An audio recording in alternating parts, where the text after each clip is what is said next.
Well, I'm seeing thousands of people coming across the border, particularly at night, where we've got staff having to work 24 hours every day to ensure that when people do cross the border, they can be picked up, they can be taken to safety. But unfortunately, the flow appears to be increasing, as are the women and children who are suffering injuries and who are being extremely traumatised by the experiences inside Syria. Desperate. They very rarely have anything other than what they're wearing. Even children often just have sandals or thongs which they're to cover for which they're wearing when they're coming over the border, and often having to walk 5, 6, 7 kilometres at night.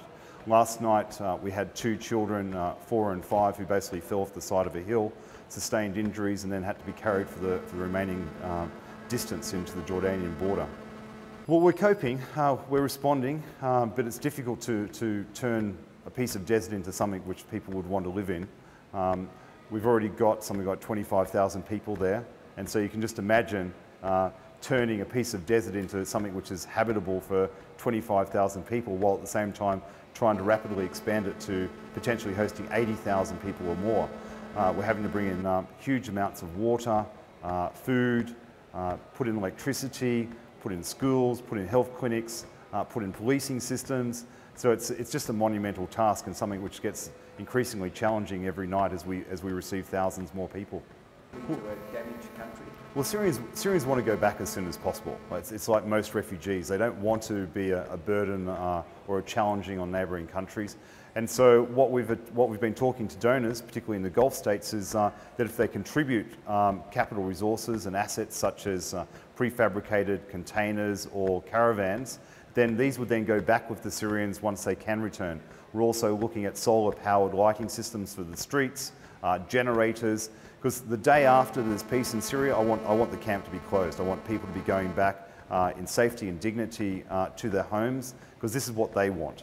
Jordan has done exactly the right thing by allowing the refugees to cross, not keeping their borders, or not allowing their borders to be restrictive at all. But at the same time, we have to ensure that this burden gets transferred back to Syria. People can return back to Syria as soon as possible.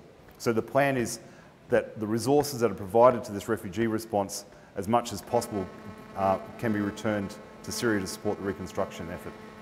It's what happens, what shouldn't happen. We probably spend more time focusing on the well-being of the refugees and not enough time on our staff.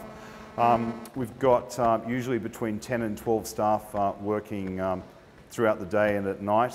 We have shifts working, and it's tough. It's not a very good environment. You've got the desert. It's very hot during the day. Air conditioners don't usually work there. At night it gets cold, and you've got staff who are having to hear traumatic stories day in, day out. Like, we've now registered close to 80,000 Syrians, and that's basically our 80,000 stories of violence, of trauma, of tragedy which our staff have had to deal with. So it's not easy by any shot. And one of the difficulties that we're facing is the fact that we do not know when this crisis will end. So there's no light at the end of the tunnel, unfortunately. Well, it's just like, unfortunately, it's just every night where we're hearing more and more terrible things. Like we're hearing refugees being shot at and being killed on the other side. We're hearing about families being hit by artillery strikes. Where there was one family last week, the family of 5, they lost the father, and 3 of the girls had 4 amputations between them. And I'm a father of 3 girls, and so seeing these girls get brought across the border was pretty tough. Well, Australia's been very generous, has always been very generous towards refugees. We just don't know how much we need, because it's a never-ending crisis. We're now planning for some 200,000 people to be in camps by the end of the year, as much as we can get, because the situation is just deteriorating by the day.